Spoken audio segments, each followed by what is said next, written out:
Greetings, everybody. Good morning and welcome to a time of reflection. Please join me. There's no good time not to reflect, is there? Not to connect with the Lord, and so that we can be assured that He's with us, even when we don't feel like it. We know that He's with us, and that we can walk with Him.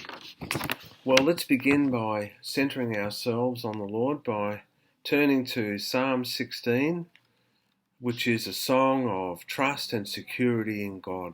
Psalm 16, verses 1 to 6. Protect me, O God, for in you I take refuge.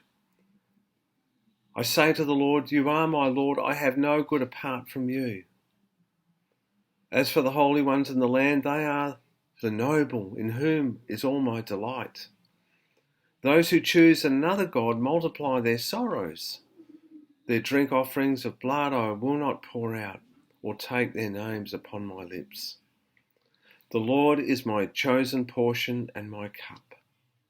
You hold my lot. The boundary lines have fallen for me in pleasant places. I have a goodly heritage.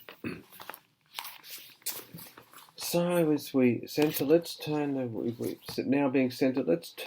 to Mark's Gospel, chapter 1, verses 9 to 13. So Mark 1, 9 to 13. In those days Jesus came from Nazareth of Galilee and was baptized by John in the Jordan. And just as he was coming out of the water, he saw the heavens torn apart and the Spirit descending like a dove on him. And a voice came from heaven, you are my Son, the beloved, with you I am well pleased. And the Spirit immediately drove him out into the wilderness. He was in the wilderness 40 days, tempted by Satan, and he was with the wild beasts, and the angels waited on him. Jesus' baptism comes almost at the beginning of Mark's Gospel. There's no narrative about his birth. There's nothing about Jesus' early years. Mark's Gospel is a passion story that begins with Jesus' baptism and ends with his crucifixion, his death on the cross. So we hear that the heavens are torn open there at his baptism, and if you go and have a look at his crucifixion, the moment he dies, the curtain is torn open in the temple. The same word is used, that being torn. It's the same word. So this is a story. This is a passion story about Jesus' journey to the cross, beginning with his baptism. But also at Jesus' baptism, he represents all of us, all of humanity. Jesus didn't need to be baptized. He didn't need to repent. He was already turned to his Father, if you like. He was the Son of God. But he represents us at his baptism. And I think also that Jesus, as a human being who is now going to struggle through 3 years of public ministry, he needed to hear those words. It was good for him to hear the words of his Father,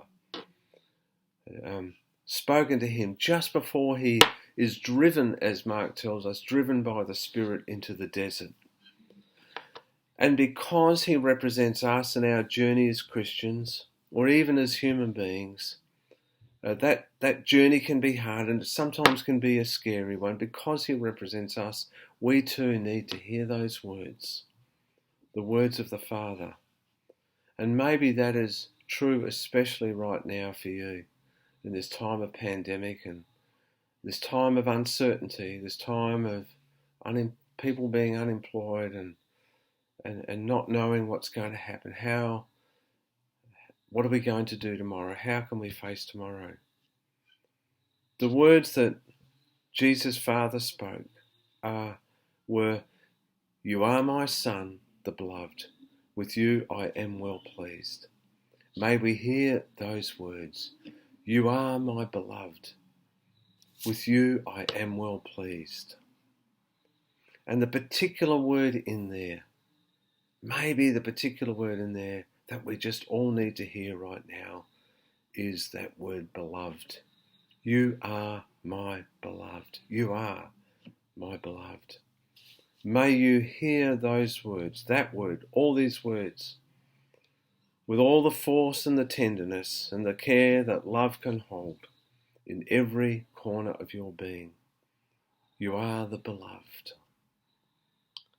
It's not easy to hear those words sometimes because we have all these other voices often shouting at us that are negative words. You are not good enough. Why can't you do something that will show that you are lovable? These voices come at us persistently and can catch us in a trap, as one author tells us, the trap of self-rejection. The words again are, you are the beloved, you are my beloved. They are spoken by God to us unconditionally. So constant are these other voices, though, that it can be hard not to believe them. And then we look to things that will help fill the void in us, that emptiness. We look to success or popularity or power or money. Behind all these things, so often though, is this self-reality, this reality of self-rejection. And when you hear these other voices, my prayer is that you will be able to identify the temptation to self-rejection. May you hear those words of God. You are my beloved. May those words, those unconditional words of God, speak in your life today and the days ahead. You are the beloved. With you I am well pleased, for that is who you are. That's our reflection this morning.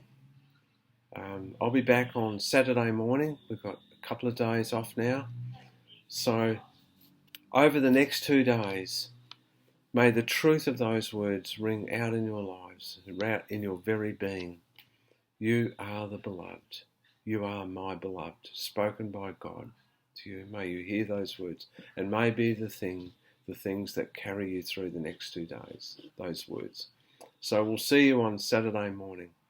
Have a lovely day, a couple of days, and we'll catch you soon. Bye.